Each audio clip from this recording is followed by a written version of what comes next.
Now, of course, just about all these things that they're talking about in here are very much around the uh, the the paid version of Canva. So there's not really much for those of you who don't pay for Canva. But look, this is now a suite which kind of replaces a lot of other things. Like for me, it's replaced all the Adobe suite. That was the first thing it did. But now it's also starting to replace some of the AI tools I'd normally use. Right down to not ChatGPT perhaps, but some of the other ones like the content creation ones, the photo creation, the video creation, because it's doing a lot of that sort of stuff. So what we're going to look through is a bit about, some of those new features that have come up. We're going to look at playing around with images in Canva, like a bit of editing. We're going to look at videos, presenting websites, and the new Canva AI that's not quite released yet, but we'll get a bit of a look at it so you can get a bit of a head start on what is coming in the next release, coming in the next few months. So what's new in the Droptober releases? Well, we're looking at Dreamlab, which I'm going to give you a look at. It's AI things. There's advanced effects, which are not AI, but they are advanced effects on things like transitions between screens and presentations and videos. There's some interactive charts. There's already been some charts in Canva that you may not have known about, but we've got some interactive ones that allow you to add your own data and form these really nice looking charts. There's now the introduction of some popular music. No Taylor Swift, unfortunately, but some popular music in there for you. And we've also got a whole bunch of diverse stock photos have now been added through Poststock and Stock, sorry, people are color stock. And then Disney has arrived as well on Canva. So for those of you who are on the free version of Canva, you might see a reason for you to upgrade. For those of you who are not, hey, at least you can dream and hopefully one day this will become part of your budget as well.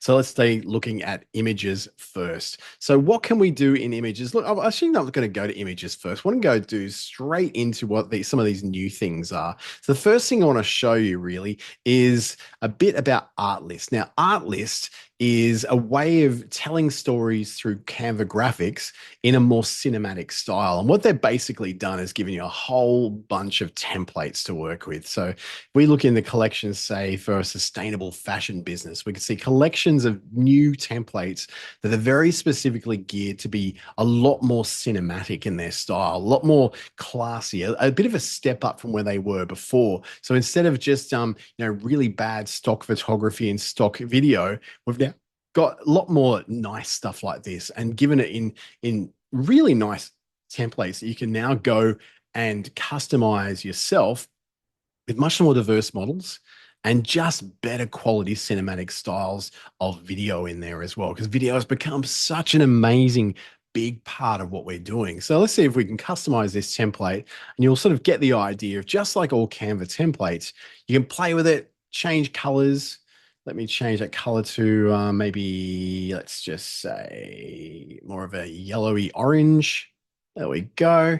I can then go into the second one of these, change that onto the yellow orange as well that I like. Maybe change the writing now that it doesn't stand out quite so much and make that a little darker.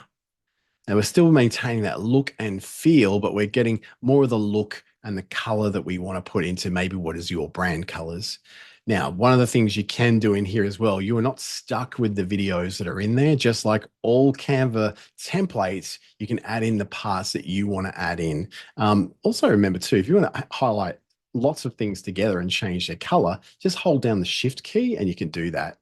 Same with that little graphic. I can change that just on its own to something darker as well. Now, of course, I might want not that in there. So I can go to elements, and that's where you're going to find everything from videos to whatnot. I can go beach and go videos, and it's going to show me a bunch of videos from the beach. So I might want to do this one with just the waves. So I'll just add that one in there, and now I've replaced that video. So if I now play back this video, let's see.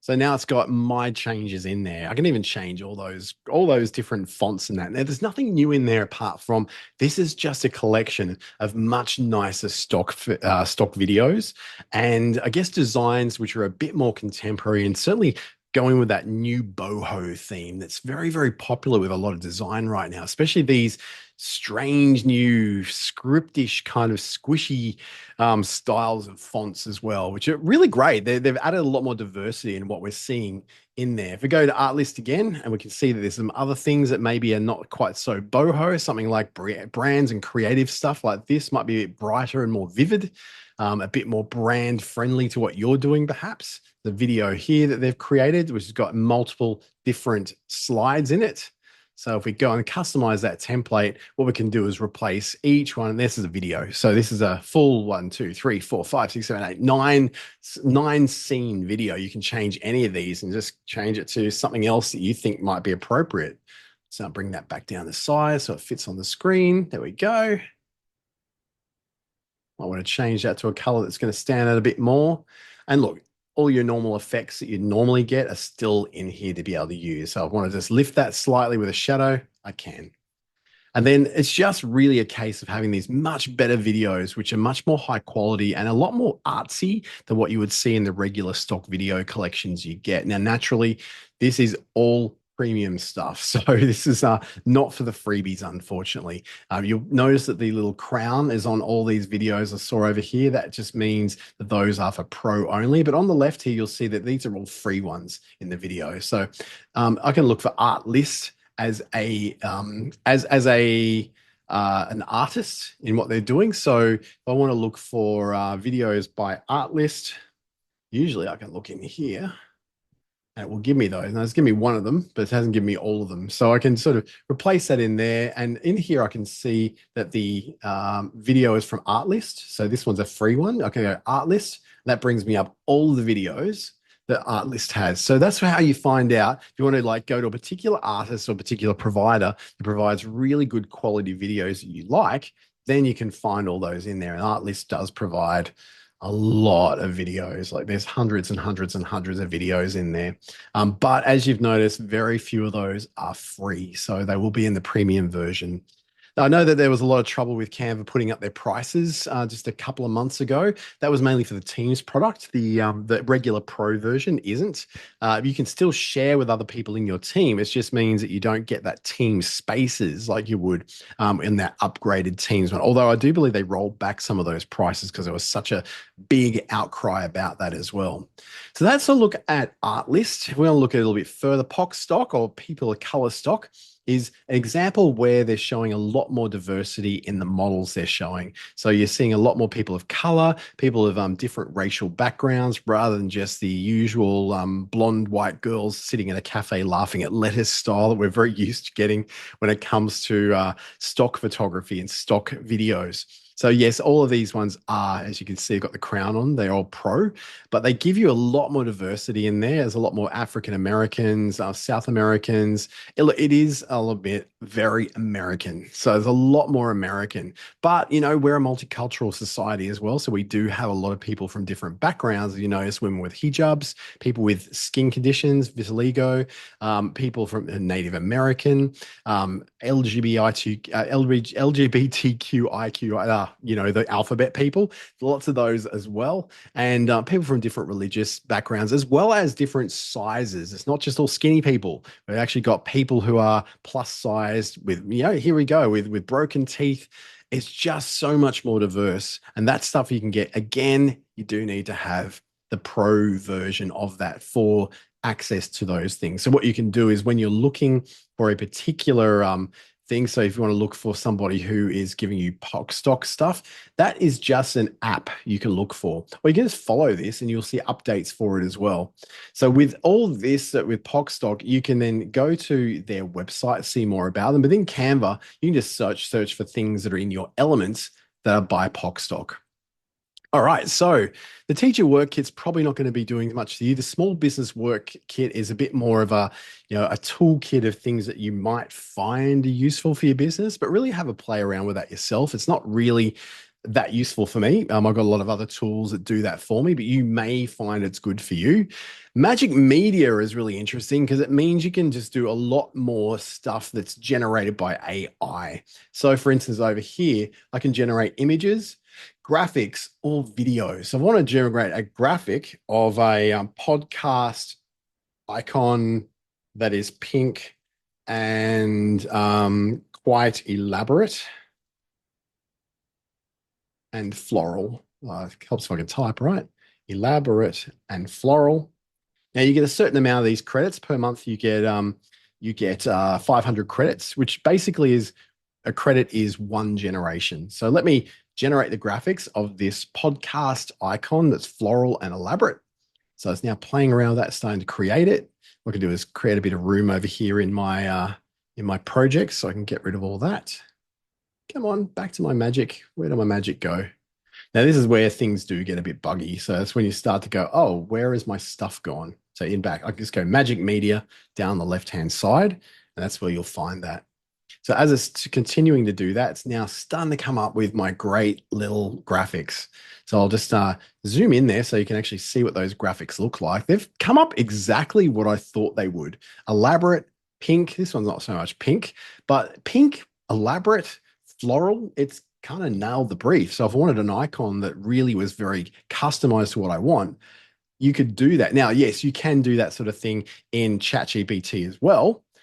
But this is one tool that's now doing all of those things. And you're not going to use, I guess, 500 different generations of graphic generation every month. Like, for instance, I use Midjourney for a lot of my graphics and a couple of other tools as well. I'm paying $10 a month just for Midjourney, and I probably use it 6 or 7 times a month. Now, it does sort of pay for itself because I'm getting original artworks that otherwise normally wouldn't get, but it does give you the option to do that little bit more. The other thing is too, you can generate images that don't have to be icons that are in a certain style. So if you want to make something very dreamy, very anime-like, watercolor photo. Let's see all the different styles.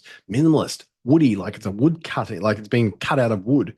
Concept art, retro wave, psychedelic from the 1960s and 70s, lead lighting, stained glass, or paper cut. I like the idea of paper cut. So let's create a paper cut of a horse in a green paddock, making this up on the spot, with a rider who appears to be a swan.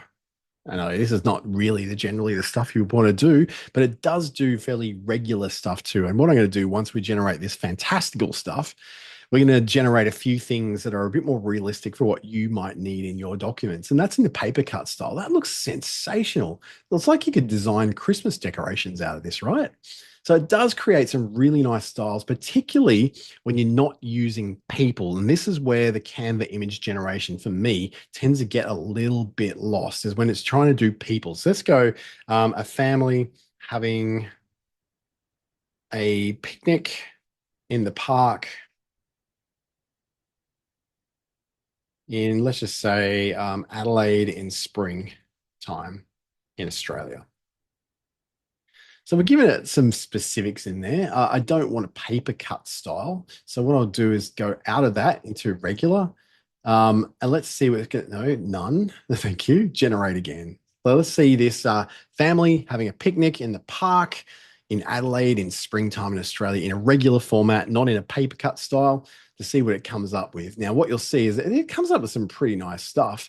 But the problem I find with Canva image generation, it is getting better, is that it just doesn't handle faces particularly well. Like, you probably see what this little girl's face looks like. It's kind of mushed up. These teeth are just going really, really wrong. Another little girl whose face is really mushed up, and these kids look like, creatures from another planet. It doesn't do people well. And I think that's almost deliberate because they don't really want you to be creating things that might be copyrights of people's faces, perhaps.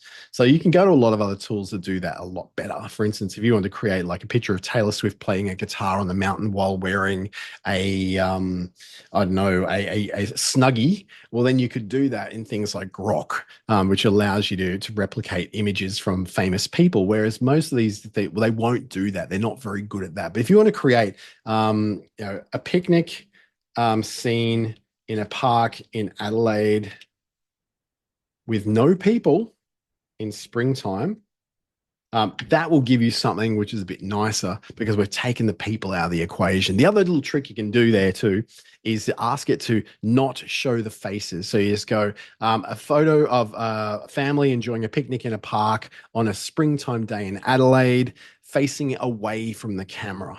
That way it won't then show you this. So this could be in Adelaide, could be in many different places, but now you're starting to see much nicer photos coming through. Like, some of it's very dreamy liking. I don't think you can see a lot of cherry blossoms in the Adelaide Park. But this could be in a park in Adelaide. It could be. Any of these could be. Really clearly looks like a park with eucalypt style trees that kind of look like they're in Australia.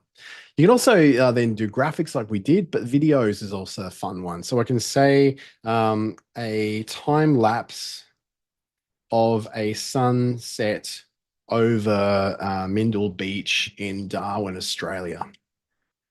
So let's see what that's going to do. And this is very experimental. You only get 50 of these a month for the videos, but they are fun to use if you want to have some kind of video that's being a little different. Now, this is going to take 1 to 2 minutes to generate. So what we're going to do is pop away and start looking at some of the other things that are in this feature. We'll come back and have a look. So there's now a bunch of premium templates you all know about. Another couple of thousand of those were released in October. This little feature here, type lettering, is a really interesting way of taking letters and words that are in your designs. So let's say use it in a new design. Let's just say it's in a Instagram post. It allows you to play around with the text. So you're not just doing regular text, you're doing fun text, you're doing fun effects with that text. So a lot of them is already in place. They've got a whole lot of these new ones. So instead of saying, oh my days, we can then change that to on sale tomorrow. And then you've got your on sale tomorrow. You can add that to your design and in it goes. So if I want to put that in, put a background of that of some other color, that teal is pretty good, but I'm going to go with like a light pink. So we'll take our graphic, up it goes. I can make that bigger by just stretching it out further, stretching this one down further. And then I've got a bit bigger of a scene there.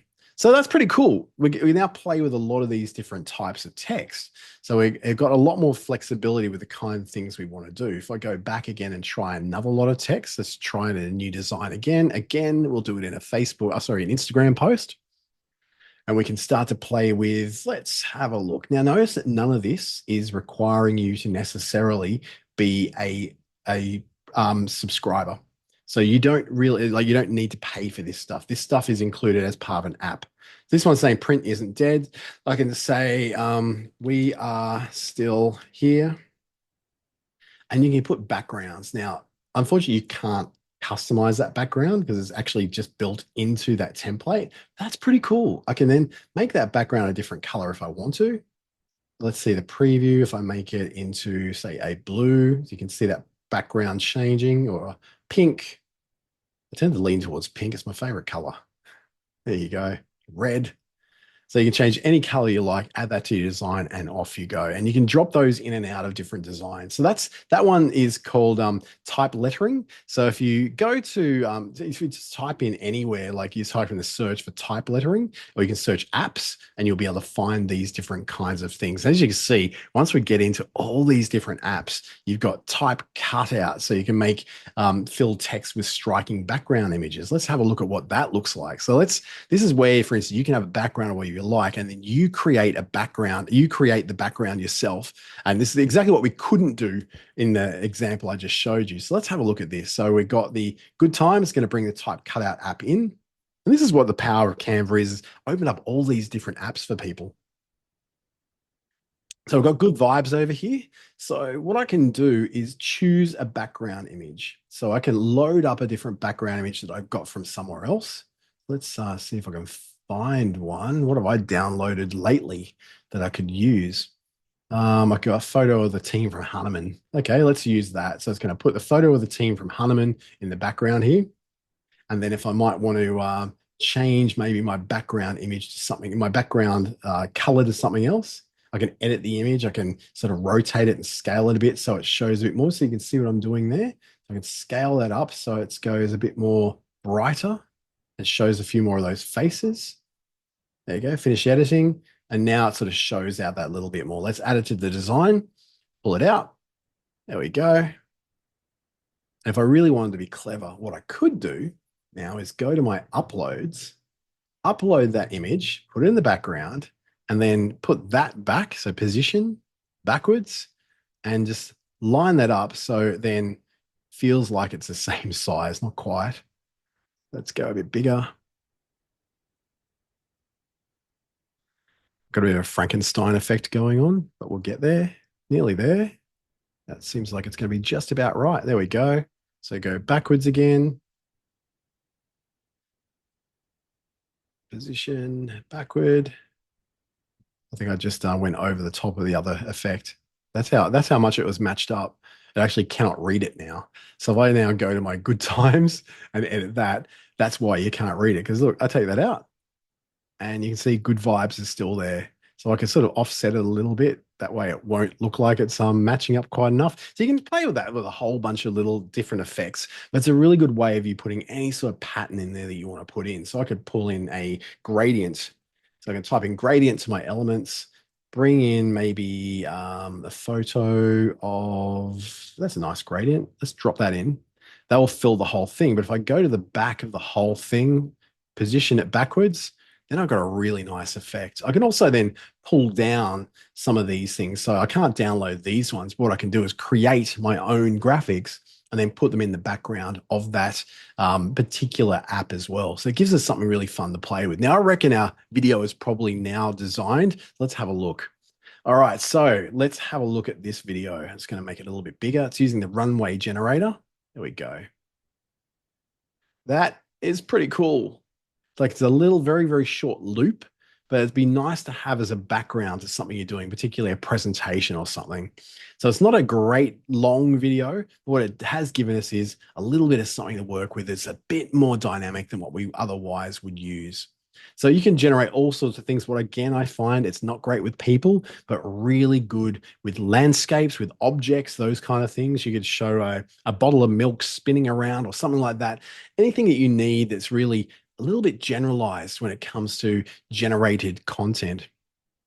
Type Extrude is another one of these great little tools that's just appeared, which allows us now to then add a whole lot more depth to text. So let's have a look at this in a new design. We'll go back to a presentation again, because I find that's a really nice, wide, easy way to see it. So we're going to do our presentation. And again, it gives us this control box on the left-hand side. So this one's saying today, I'm going to change this one to say Canva Pro. So in Canva Pro, it's using the Pataya font. I can change that font to wherever I like, but Pataya is fine for now, just for an example. And then I can change the colors that I want to use on that. Now, I can always at any point then pop out and get a background for this. So what I'm going to do is just grab an element, grab that same background I got before, go back down to my Type Extrude tool, which is down the bottom here. So this is also a place where as you're using your apps, the most recent ones will appear down here as well. So if I want the outline thickness to be about that extrude angle, I might want to have that like maybe a bit darker, maybe a solid black on this kind of background. I can change the angle of how it appears. So as I'm changing that, the preview will start to appear as well. So let's change that a little bit more. So see how it's changing where that is starting to appear. There we go. I'll pull it back to where it was. It's around about there. I can make that thickness even bigger. And the length of the extrusion, let's I can make it stick right out. So it's got that whole retro vibe about it. Let's add that to our design and see we can then start to create all these different effects, which are a lot more fun in our Canva presentations and different graphics. So what you've done there is basically used a free app inside. That one's a free one, so you don't need to pay for that app. That one's included. Wow, with so many different little tools you can do. Text Maker is very, very similar, allows you to make certain texts out of certain shapes and different backgrounds. We've looked at designing with diversity through Stock, and Disney is what we want to have a look at now. So with Disney, it's basically given us access to a whole bunch of different Disney elements to use and different Disney templates. Now, they are templates, not just elements. So they don't necessarily want you to be taking these elements out and putting them into other things, but you still can, right? So I wouldn't put this stuff on your website though. This is mainly for social media graphics, for design cards and that sort of thing. So please don't put them on your website, because they're not covered for the copyright on site of a website, because you're misrepresenting Disney and we don't have the copyright to be able to use that on websites. But on social media, it's fine. They've been licensed for use there. So a lot of this is frozen. So we're seeing nothing but frozen pretty much.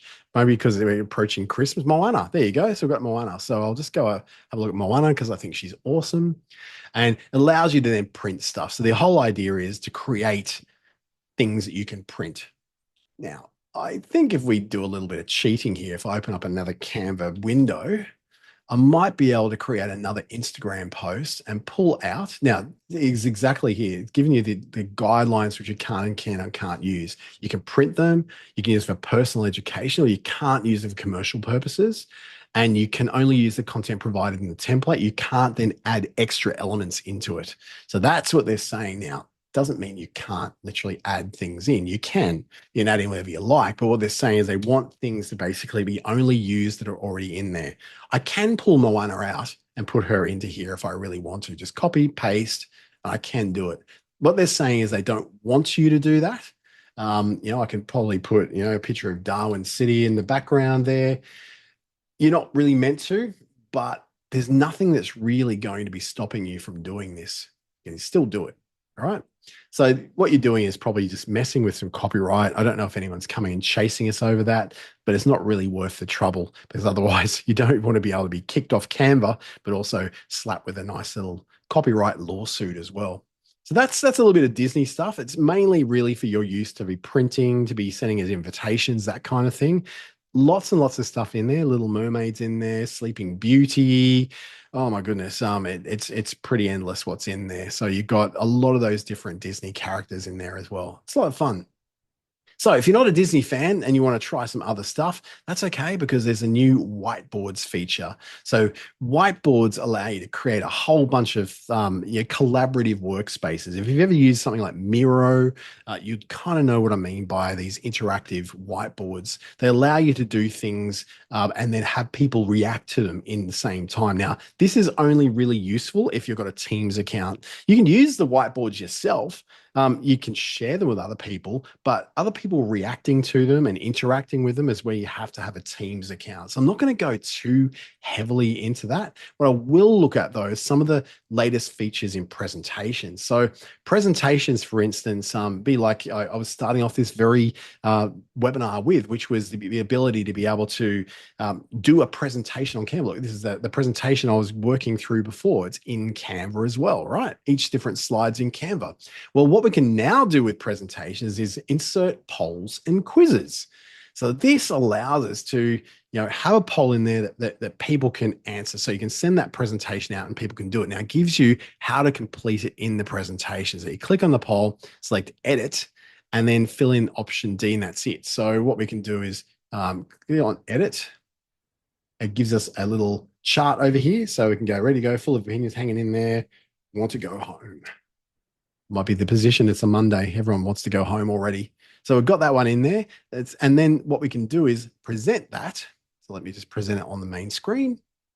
And we can go through and see those results. So what the idea is here, it's not an interactive poll. What it is, it's, say for instance, a presentation of the results of a poll you may have taken. So it's just a really nice, neat, clean way of doing it. It's not an interactive poll. It's not like putting a poll out on LinkedIn or Facebook or something like that. This is just a results of a poll. Just a really nice way for you to display that.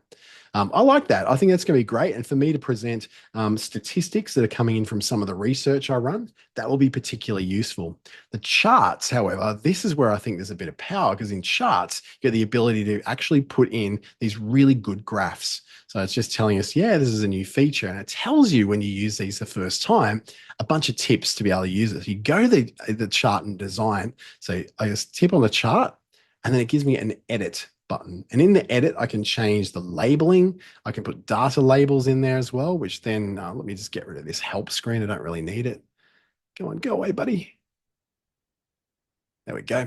I can see the data in there. See how I do that? It actually interacts. So I can then show that when I'm live on a presentation and show what the results were. And it will show you exactly where those results are. This is then got there all the different changes you can make. So for instance, I could put a dark green in there for all those different colors that are in use in the chart. But mainly what I want to do, let's go back on there again and edit. I can, have a legend of what the results mean. I can put the totals in there as well.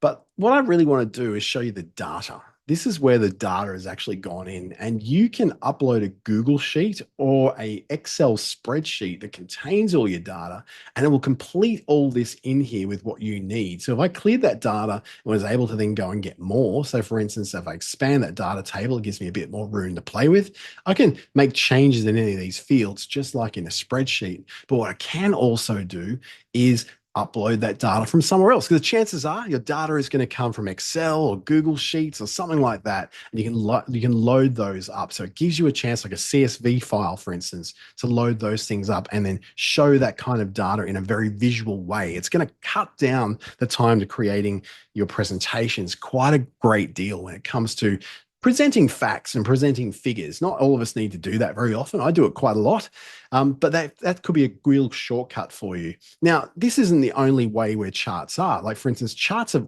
existed in Canva for quite some time. If you go to Elements and go to Charts, there's a bunch of charts that have already been there. So, for instance, you've got these ones here, and there's a whole bunch of them. For instance, if I want to show a bunch of people and I want to show, let's go Edit, and I want there to be a total of 100 people in there. So it's going to show me 100. I might need to pull this across and fit them all in. Come on. There we go. There's 100. Might make it a bit bigger too. About some more space. And what I'm trying to show is that there's maybe, 70 out of every 100. So I'm going to fill 70 of them. And I'm going to make those colors a little bit more obvious. So let's change the colors here. There you go.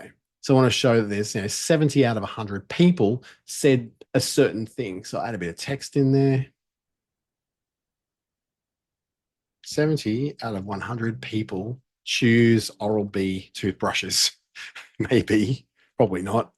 There we go. So that's somewhere where I can do some visual creation of some charts. If it's not the people, I can then create another chart. I quite like these ones. Like this sort of chart is really cool.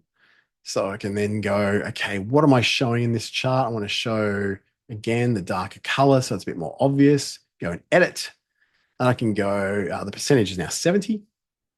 There we go. So I can then make that change. Now, also in that editing, notice I can then add my percentage label. So it's a lot more there. And I can round those points so it looks a little bit friendlier and soft.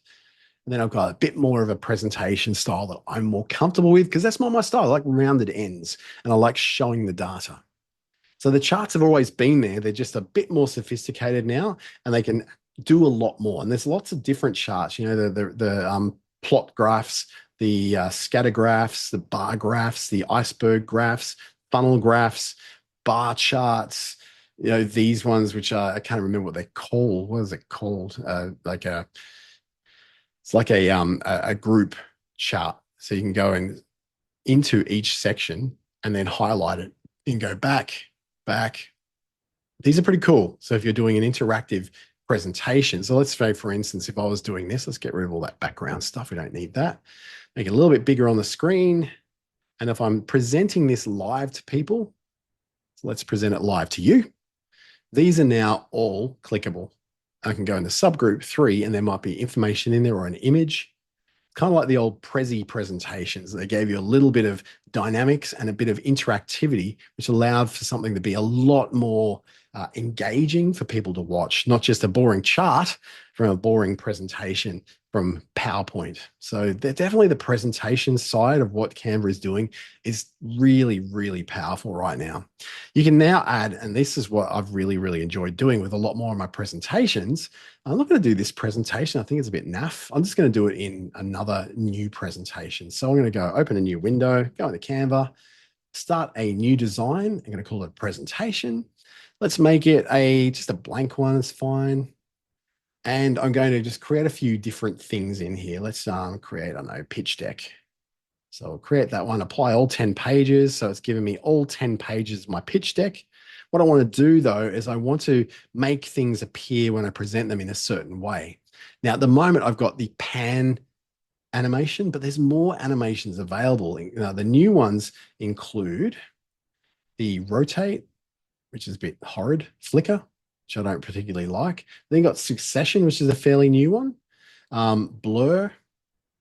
So you got some nice new ones coming in. What we've also got now is create different animations. So we can then select and drag an element around the canvas to create that animation. So if I'm going to go animation, create, and then I'm going to remove that animation and create one. Now, you know, this is all with words. It gives you a whole lot of other different ones. So you've got blocks, you've got bursts, merge, bounce. One of the other ones that I think came up, it's not showing there now because it's only for certain things. If I go the page animation, I get a little bit more on. So I've got the party version of it, sleek, fun. So these are combinations that will show you all the options on that particular page you can do. So tectonic is like a slow motion. Tumble is where everything comes in. Stomp is like a bit more dramatic. It gives you animations across the board, like everything on there. Now, one of the things I'll do, for instance, if I bring in an image, images do give you a few more options for these different ones, like photo flow, which will make the image flow or rise.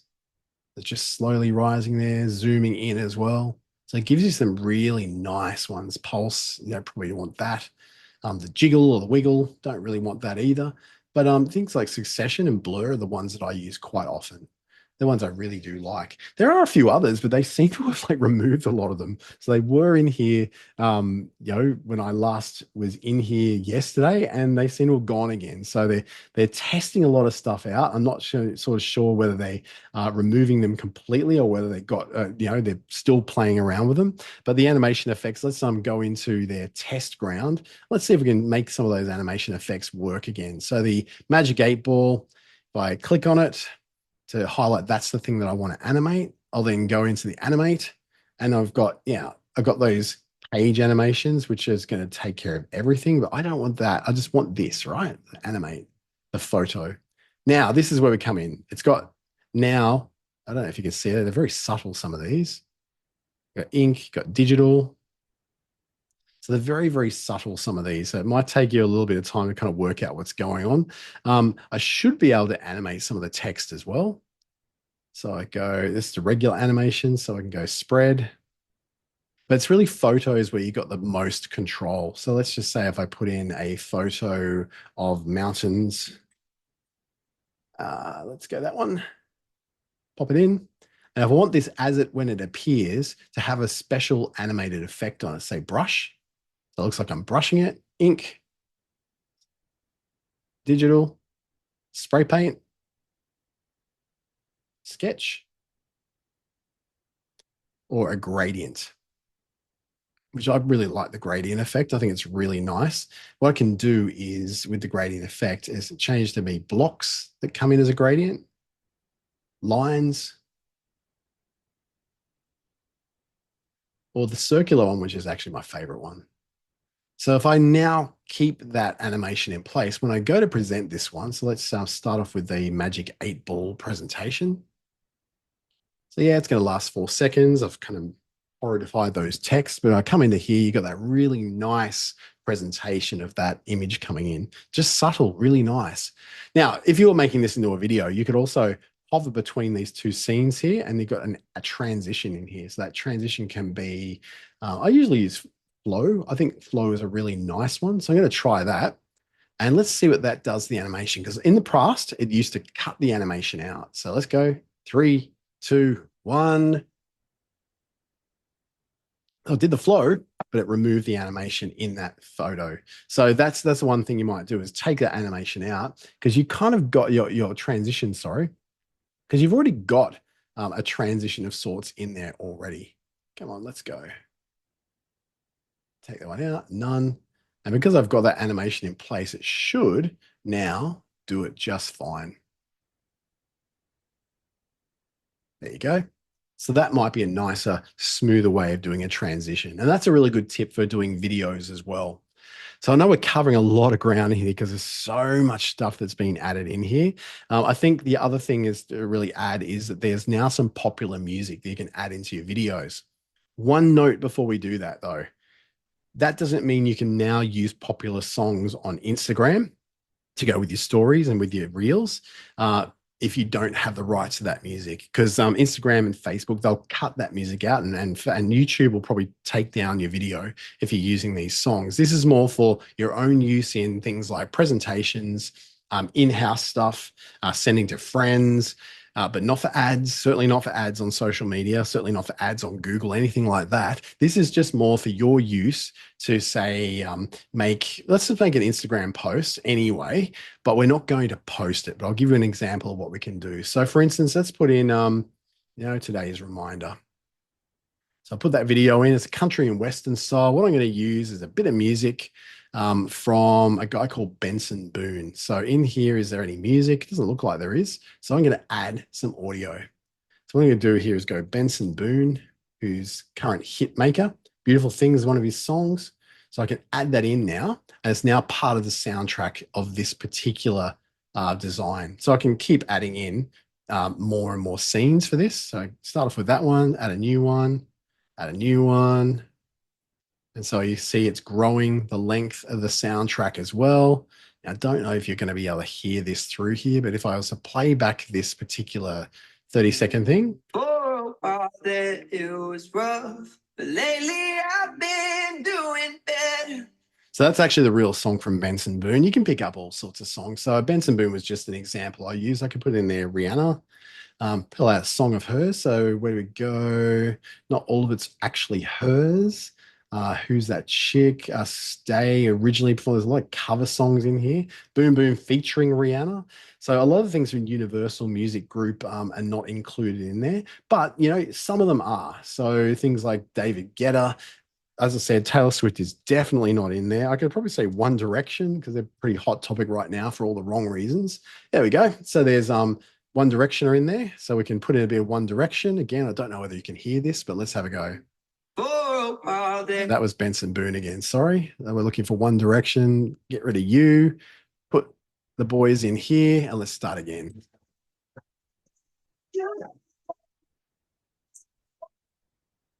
So that's playing their first big hit was What Makes You Beautiful. So they've got a whole bunch of stuff in there. You just got to make sure that you're not using it in a way that's going to get you sort of pinged on Facebook and Instagram. They won't ban you or anything. What they'll do is they'll just mute out the music because they don't have the rights to use that music on their platforms. It might be a good way of you to get around it though, because I know in personal profiles on Instagram, you can actually post things with popular music that's built into the platform. But I know that in business profiles, you can't. Now, I'm not going to say that you should or that you shouldn't, but you could give it a try and see if it works in there. Like I said, the worst that's going to happen is they're going to say, hey, you can't do that, but they're not going to ban you for it. So that's something you can do. Now, you can set up professional audio in your audio settings for Canva. So that allows me then to come out from different places, but I don't really need to do that right now because that's more of a Mac thing. Where else do we go? Wow. You're probably like totally exhausted by the amount of stuff that's in here. We've generate stuff. What you can also do is generate documents now. So we can go a document, go that I want to do just a doc, an auto-sized document. I can now use magic writing in here, which allows me to now write things. So what I want to do is create a LinkedIn post about the value of connecting with your audience in real life before attempting to connect with them online. And this is going to do the same of what your friends at ChatGPT would do. Now it starts, in today's digital age, so it's using very clearly, it's using ChatGPT as its generator. We can say, look, it's good. I want to say this, but less like an AI generated it and more informal. So it's going to do that again. Okay, in this tech savvy world, I hate how it starts out by doing that. Ugh, it's really, really annoying. So yeah, in its tech savvy world, I can say this, but don't start off with a reference to this world. In today's fast-paced environment. I can say don't use the word today's, this, but don't use the term today's.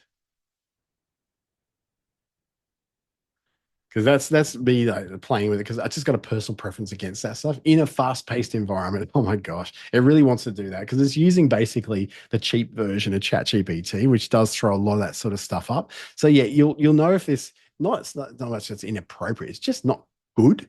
I can insert that into my document and then I can sort of play with it a bit more. So I can say straight off instead of saying in a fast-paced environment, I might just say, I'm just going to say it's easy to rely on solely on online communication when you're a business owner.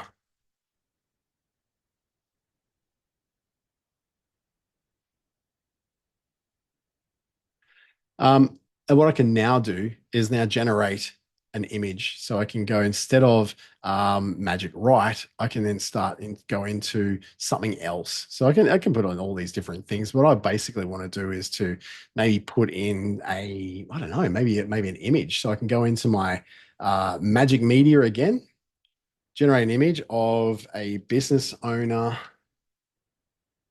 outside her apothecary store in a village. Let's see what it does. And then I can pretty much just generate all these sort of things in here to create things like my social media posts. Now, of course, you're going to be having problems here with things like, American spelling. So you can tell it, in there in the magic right to not use American spelling. So here we go, the apothecary store. This is a really nice one. Let's just use her. It hasn't messed up her face like the other ones have. That's actually a relatively normal face. This one, yeah, also really cool. Love that. So yeah, it's doing a lot better when it's not trying to show families and kids in parks, I guess. But yeah, that's a really, really nice tool. And that's basically giving you something which you can go, okay, my social media manager, this is what I'm looking for. And this is what I think you need to do is rather than using this, copying and pasting it, I just got to do that spelling correction. It's just doing my head in. But rather than just copying and pasting this straight into your social media and going, this is my image, you can say this to a person who's doing your social media for you. This is the information I want, but make it more friendly, make it a bit more in our voice. And this is the kind of photo I'm looking for. If you can find something that's a bit more like that, that's when you start to get like really professional responses. You're using AI, especially in Canva, not to do the work, but to speed up the work. And that's what you do with all AI tools, really. Who would have known that that little Instagram post creator from 10 years ago, or however long ago it was that Canva popped out, and now turned into all this? It's now a full editor for text, for images. You can create spreadsheets in here now. It's got a full documents creator world in there that we probably didn't know was there in the first place. And it's all because they've now really embraced, I guess, the power of AI. They've embraced the power of bringing things together into one tool that we think that might be useful in multiple different scenarios. So maybe this is possible for you to not necessarily require 15 different tools, but maybe Canva's a one tool that you could use. You can do all of these things. That's a pretty nice document. That's a really nice image. I think we could work with that. Now, is the fingers, they're starting to get a little bit funny in there, those fingers? Maybe. Look, you blink and you miss it. From a distance, doesn't look quite so bad. Like I said, Canva image generation, not the best with people. So if you can kind of avoid people, it might be a bit easier for you to do. And worst comes to worst, you can always insert Moana in on top of that. I don't know whether she'd fit in there. There you go. You can put Moana in on top of it, and then everything's so much better. So that, my friends, is a look at Canva's new features and some of the old features they've had a bit of an update over the last month as well. It's a chance for you to have a bit of a poke around. What I would say is if you've never had Canva Pro before, you can sign up for a new account and get, I think it's 30 days of free use of Pro. Have a poke around, see what you do with it, see if this is something which can kind of take over your other AI tool use. Play with some of those generation ideas, play with some of the new features, or if anything, just really enjoy the access to more images, more videos, and more features, and all these different transitions and animations that really will bring your content creation to life. It's far more than just an Instagram post maker. You can do a whole lot more as well. So please do enjoy it.